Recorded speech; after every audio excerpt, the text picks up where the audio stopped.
আসসালামু আলাইকুম। সবার আগে বাছাই করা 10টি আন্তর্জাতিক খবর জানিয়ে দেব। প্রথমেই থাকছে শিরোনাম। তবে তার আগে অনুরোধ থাকবে ভিডিওটিতে একটি লাইক দিবেন।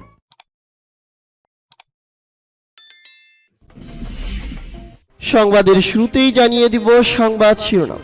এবার ইসরায়েল ফিলিস্তিন সংকটে মধ্যস্থতা করতে চায় চীন। এরপর জানিয়ে দিব সুদানের সংঘর্ষ, অস্ত্রবিরতি প্রত্যাখ্যান, আরএসএফ এর লড়াই তীব্রতর। এরপর জানিয়ে দিব চীনের মহড়ার পর তাইওয়ান প্রণালীতে মার্কিন যুদ্ধজাহাজ। এরপর জানিয়ে দিব যুদ্ধ দ্রুত শেষ করতে আগ্রহী রাশিয়া। এবং জানিয়ে দিব সর্বশেষ শিরোনাম, পিয়ংইয়াং এর পারমাণবিক হুমকি মোকাবেলার মহড়ায় জাপান ও যুক্তরাষ্ট্রের সঙ্গে দক্ষিণ কোরিয়া। এতক্ষণ শুনছিলেন সংবাদ শিরোনাম, এখন শুনবেন সংবাদের বিস্তারিত। তো বন্ধুদের কাছে রিকোয়েস্ট হলো এই ভিডিওতে একটা লাইক দিবেন, আর ভালো লাগলে অবশ্যই বন্ধুদের মাঝে শেয়ার করে দিবেন। এবার ইসরায়েল ফিলিস্তিন সংকটে মধ্যস্থতা করতে চায় চীন। ইউক্রেন যুদ্ধ নিরসনে মধ্যস্থতার প্রস্তাব দিয়ে রেখেছে চীন। দ্বন্দ্ব নিরসন করে দিয়েছে ইরান ও সৌদি আরবের মধ্যে। তারই ধারাবাহিকতায় এবার দেশটি ৮০ বছর ধরে বিবদমান দুপক্ষ ইসরায়েল ও ফিলিস্তিনের মধ্যে সংকট নিরসনের মধ্যস্থতার প্রস্তাব দিয়েছে। চীনের পররাষ্ট্রমন্ত্রী শিং গ্যাং এরই মধ্যে বিষয়টি নিয়ে ইসরায়েল এবং ফিলিস্তিনি পররাষ্ট্রমন্ত্রীর সঙ্গে পৃথকভাবে আলাপ করেছেন। চীনের রাষ্ট্রোত্ত সংবাদ সংস্থা সিনহুয়া জানিয়েছে, চীনের পররাষ্ট্রমন্ত্রী শিন গাং ইসরায়েলি পররাষ্ট্রমন্ত্রী এলি কোহেলের সঙ্গে সোমবার ফোনে আলাপকালে শান্তি আলোচনা শুরুর জন্য পদক্ষেপ নিতে বলেছেন এবং বলেছেন ইসরায়েল এমন পদক্ষেপ নিলে চীন এর সর্বোচ্চ উপকারিতা পেতে সব পক্ষকে সহায়তা করবে। অপরদিকে ফিলিস্তিনের পররাষ্ট্রমন্ত্রী রিয়াদ আল মালিকির সঙ্গে ফোনে আলাপকালে শিন গ্যাং একই অবস্থান ব্যক্ত করেছেন এবং বলেছেন চীন উভয় পক্ষের মধ্যে শান্তি আলোচনা দ্রুত চালু করতে সব ধরনের সহায়তা দিবে।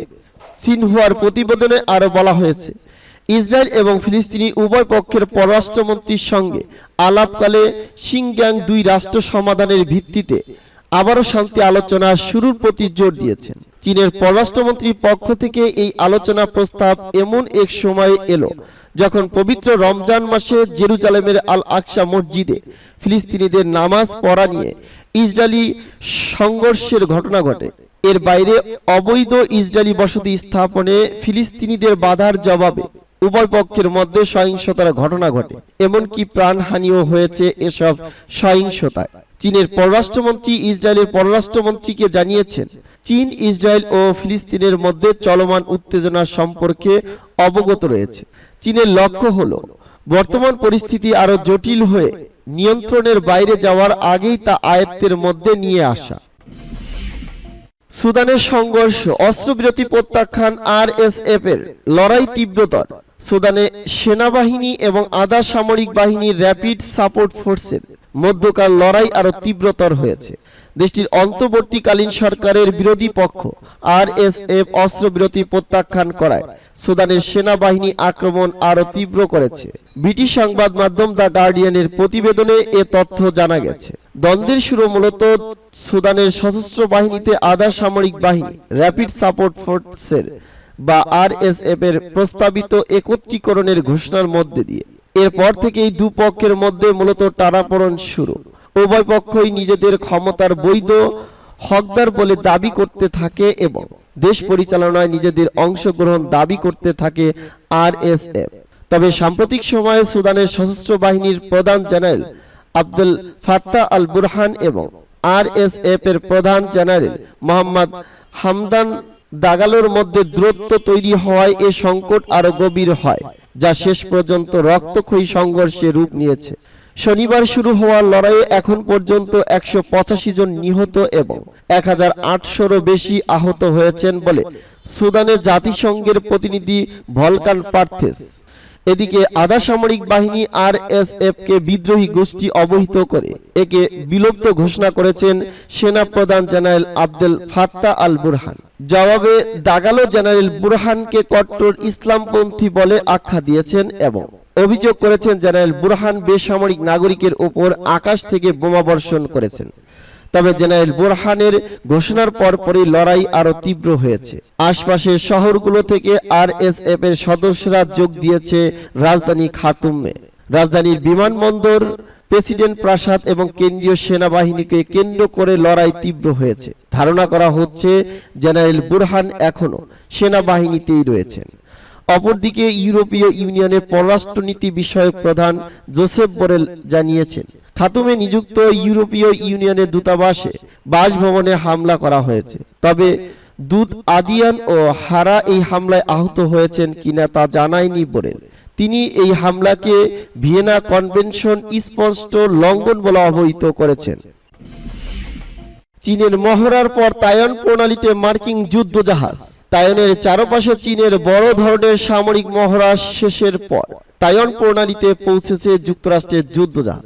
তাইওয়ান ঘিরে চীনের সামরিক মহড়ার কয়েকদিন পরেই অঞ্চলটিতে যুদ্ধজাহাজ পাঠালো বাইডেন প্রশাসন। এক বিবৃতিতে সোমবার মার্কিন নৌবাহিনীর ৭ম নৌবহর জানায়, আলসেবার্গ শ্রেণীর guided missile destroyer USS Milius রোববার তাইওয়ান প্রণালী দিয়ে যাত্রা করেছে। সম্প্রতি তাইওয়ানের প্রেসিডেন্ট সাই ইং ওয়েন যুক্তরাষ্ট্র সফরে গিয়ে প্রতিনিধি পরিষদের স্পিকার কেভিন ম্যাকার্থির সঙ্গে বৈঠক করার পর প্রতিক্রিয়ায় গত সপ্তাহে তাইওয়ান ঘিরে ব্যাপক পরিসরে ৩ দিনের সামরিক মহড়া চালায় চীন। তাইওয়ানের স্বাধীনতাপন্থী রাজনীতিবিদ ও এর বিদেশি সমর্থকদের জন্য এই মহড়াকে গুরুতর সতর্ক সংকেত বলে উল্লেখ করেছেন চীন।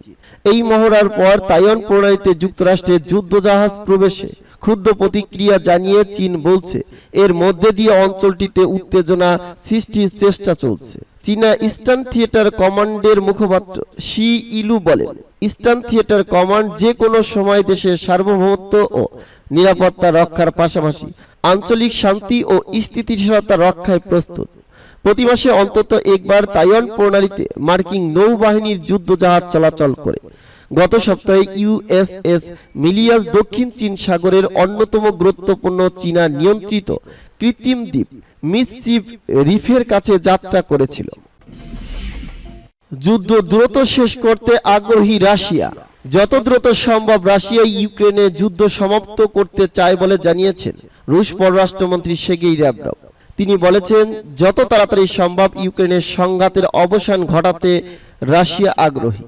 ব্রাসেলসে ব্রাজিলের পররাষ্ট্রমন্ত্রী মাইরো ভেইরার সঙ্গে এক যৌথ সংবাদ সম্মেলনে সের্গেই ল্যাভরভ একথা বলেন। ল্যাভরভ ইউক্রেনের পরিস্থিতি বোঝার জন্য তার ব্রাসিয়ান বন্ধুদের ধন্যবাদ জানিয়েছেন। তিনি বলেন, সম্ভাব্য সমাধানের সন্ধানে ব্রাজিল অবদান রাখার ইচ্ছা প্রকাশ করার কৃতজ্ঞতা জানায় রাশিয়াকে।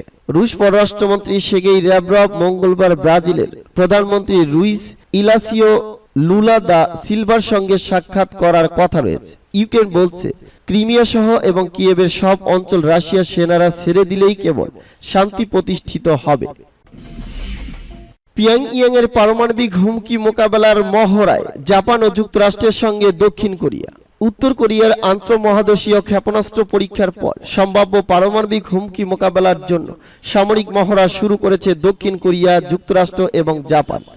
সোমবার ত্রিপক্ষীয় নৌ ক্ষেপণাস্ত্র প্রতিরক্ষা মন্ত্রণালয়ে অংশ নেয় ৩ দেশ।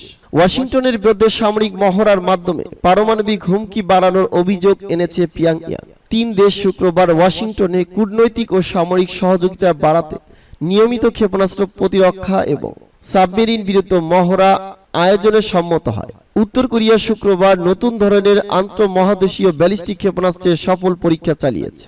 এরপর জরুরি বৈঠকে বসে যুক্তরাষ্ট্র, দক্ষিণ কোরিয়া ও জাপান। ত্রিপক্ষীয় মহড়ার কয়েক ঘন্টা পর উত্তর কোরিয়ার ক্ষমতাসীন দলের কেন্দ্রীয় সামরিক কমিশনের ভাইস প্রেসিডেন্ট রি পিয়াং চোল তাদের আইসিবিএম পরীক্ষা নিয়ে জাতিসংঘ নিরাপত্তা পরিষদের বৈঠক ডাকার জন্য যুক্তরাষ্ট্রের সমালোচনা করে বিবৃতি জারি করেছেন। রি বলেন, যুক্তরাষ্ট্রের বিরুদ্ধে প্রতিরক্ষার জন্য আত্মরক্ষামূলক ব্যবস্থা ছিল ক্ষেপণাস্ত্র উৎক্ষেপণ। মহড়া চালিয়ে আঞ্চলিক উত্তেজনাকে বিস্ফোরণের দ্বার প্রান্তে নিয়েও গেছে ওয়াশিংটন। কোরিয়া এবং জাপানের মধ্যে আন্তর্জাতিক জলসীমায় সোমবার মহড়ায় দক্ষিণ কোরিয়া ৭,৬০০ টন অ্যাজিস ডেস্ট্রয়ার ইয়াকগুক ইআই, US guided missile destroyer Benfold এবং জাপানের Atago destroyer Aegis radar system ব্যবহার করা হয়েছে।